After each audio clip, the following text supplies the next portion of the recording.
Guys, welcome in Numinous educational academy. दोस्तों, आज का हमारा टॉपिक है एनसीईआरटी क्वेश्चंस। दोस्तों, इस वीडियो में हम चैप्टर 1 रिलेशंस एंड फंक्शंस से रिलेटेड जो एनसीईआरटी क्वेश्चंस हैं उनको हम सॉल्व करेंगे। तो आइए अब देखते हैं। आज इस वीडियो में हम देखेंगे एक्सरसाइज 1.1 का question number 6। So that the relation R in the set 1, 2, 3 given by R is equal to 1, 2, 2, 1 is symmetric but neither reflexive nor transitive। तो आइए इसको अब समझते हैं। देखिए, तो इस क्वेश्चन नंबर 6 में ये कहा जा रहा है कि जो हमें ये शो करना है कि जो रिलेशन R है इन द सेट 1, 2, 3 के लिए वो रिलेशन क्या डिफाइन कर रहा है, 1, 2, 2, 1 is symmetric but neither reflexive nor transitive. मतलब हमें ये शो करना है कि जो हमारा दिया गया सेट है उसके जो लिए जो रिलेशन डिफाइन किया गया है 1, 2, 2, 1 वो सिमेट्रिक तो है लेकिन ना तो वो रिफ्लेक्सिव है और ना वो ट्रांजिटिव है। तो इसको देखिए कैसे शो करेंगे। शो करने से पहले एक काम करते हैं कि जो हमारा सेट दिया गया है 1, 2, 3 इसको हम कुछ सपोज कर लेते हैं। सपोज कर लेते हैं this is set let A is equal to 1, 2, 3। तो सपोज कर लेते हैं दिस इज सेट 1, 2, 3 एक सेट ए है, ठीक है। तो अब यहाँ भी देखिए अगर हमने ये सपोज कर लिया कि लेट सेट ए है ये 1, 2, 3, तो यहाँ पे एक बात सबसे बड़ी जो ऑब्जर्व करने वाली चीज़ है वो ये है कि a relation R in A is defined as, इसको हम इस रिलेशन को कैसे डिफाइन करेंगे, वो क्या डिफाइंड होगा कि जो हमारा रिलेशन दिया हुआ है ये रिलेशन वो डिफाइन क्या कर रहा है, defined as R is equal to 1, 2 and 2, 1। ये हमारा क्या है, ये रिलेशन एक डिफाइंड है। तो जब ये रिलेशन डिफाइंड है तो इस चीज़ में आपको ये चीज़ समझनी होगी कि वी फाइंड दैट हम क्या फाइंड कर रहे हैं 1, 2, 2, 3, does not belongs to R. आपको मालूम है कि जो रिफ्लेक्सिव की कंडीशन होती है, रिफ्लेक्सिव कंडीशन ये कहता है कि if A belongs to R, अगर तभी किसी सेट के लिए कोई दिया गया सेट होगा वो रिफ्लेक्सिव तभी हो सकता है जब क्या हो ए बिलोंग्स करे उस दिए गए रिलेशन आर में। तो यहाँ पे जो हमारा दिया गया सेट है वो ए है 1, 2, 3, दिस इज सेट ए। यहाँ से अगर हम कोई वैल्यूज ले रहे हैं, चाहे 1 ले रहे हैं, चाहे 2 ले रहे हैं, चाहे 3 ले रहे हैं, तो 1, 1 जो उनका पेयर है 2, 2, 3, रिफ्लेक्सिव कंडीशन के अकॉर्डिंग, मतलब ए के फॉर्मेट में जब लिख रहे हैं 1, 2, 2, 3, तो ये इस दिए गए रिलेशन में, इस डिफाइंड रिलेशन में क्या कर रहा है, बिलोंग नहीं कर रहा है। जब बिलोंग नहीं कर रहा है तो हम ये कह सकते हैं कि दिस इज नॉट रिफ्लेक्सिव। क्यों रिफ्लेक्सिव नहीं है, ऑब्वियस सी बात है। तो अब यहाँ पे क्योंकि रीजन आपको पता है, यहाँ पे रीजन आप कह सकते हैं कि as R is equal to 1, 2, 1, क्योंकि जो हमारा डिफाइंड रिलेशन है वो ये है और इस डिफाइंड रिलेशन के लिए ये वैल्यू क्या कर रही है, बिलोंग नहीं कर रही इसमें, तो हम कह सकते हैं hence R is not reflexive.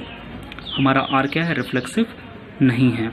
तो जब ये रिफ्लेक्सिव नहीं है तो एक चीज़ सेकंड के समझना ये होगा कि आप ये देखो नाउ एज सिमेट्रिक कंडीशन के लिए सपोज करो हम कोई भी दो एलिमेंट ले लेते हैं, 1, 2 ले लेते हैं, दिस इज द 1, 2 अगर हम कोई एलिमेंट एक ले रहे हैं और ये सपोज कर this is the belong in relation R. तो अगर मैंने ये दो एलिमेंट ले लिए, मतलब ये एक 1, 2 ले लिया, तो इस डिफाइंड रिलेशन क्या कर रहा है, बिलोंग कर रहा है। तो दैट मीन्स, लेकिन सिचुएशन को आप देखिए, क्योंकि आपको सिमेट्रिक कंडीशन पता है कि अगर A1, A2 बिलोंग करता है R में तो उस दिए गए सेट्स के जो एलिमेंट हैं वो, मतलब दैट मीन्स A2, A1 भी बिलोंग करना चाहिए इस डिफाइंड रिलेशन में। तो आप यहाँ देखेंगे कि 1, 2 बिलोंग तो कर रहा है R में, और जब हम A2, लिखते हैं, मतलब 2, 1 भी लेते हैं तब भी ये बिलोंग कर रहा है R में। इस दिए गए रिलेशन R में क्या कर रहा है, बिलोंग कर रहा है। तो जब बिलोंग कर रहा है तो दैट मीन्स हम कह सकते हैं because reason is this, reason में आप लिख सकते हैं because R is equal to 1, 2 and 2, 1। क्यों, क्योंकि जो डिफाइंड रिलेशन है वो ये है और इस डिफाइंड रिलेशन में A1, A2 बिलोंग कर रहा है और A2, A1 भी बिलोंग कर रहा है। मतलब 1, 2 बिलोंग कर रहा था इस रिलेशन R में, तो जो हमने रिवर्स किया 2, 1 वो भी बिलोंग कर रहा है इस दिए गए रिलेशन R में। तो मतलब ये एक सिमेट्रिक कंडीशन प्रूफ हो गई। तो आप कह सकते हैं हेंस R इज सिमेट्रिक। तो हमारा डिफाइंड रिलेशन R क्या है, सिमेट्रिक है। लेकिन नाउ थर्ड केस, हम ट्रांजिटिव की बात करते हैं। ट्रांजिटिव में मान लीजिए हम ले लेते हैं 1, 2 बिलोंग्स कर रहा है इस दिए गए रिलेशन R में। ओके, 1, 2 आप देख रहे हैं कि जो लिया है हमने 1, 2 ये इस डिफाइंड रिलेशन R में बिलोंग कर रहा है।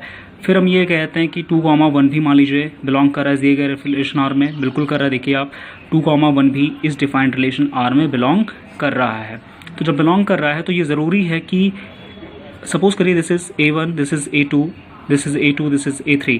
तो आपको पता है कि ट्रांसिटिव कंडीशन क्या होती है। अगर A1 A2 बिलोंग कर रहा है डिफाइंड रिलेशन R में, A2 A3 बिलोंग कर रहा है डिफाइंड रिलेशन R में, तो ये ज़रूरी है कि A1 और A3 भी इस डिफाइंड रिलेशन में बिलोंग करना चाहिए। तो यहाँ पे अगर आप ऑब्जर्व करें कि 1, 2 तो बिलोंग कर रहे थे डिफाइंड रिलेशन R में, और हमारा A2, A3 भी बिलोंग कर रहा है डिफाइंड रिलेशन R में, लेकिन जब हम A1 A3 की बात करते हैं, मतलब 1, 1 की बात करते हैं, तो ये हमारा डिफाइंड रिलेशन R में बिलोंग नहीं कर रहा है।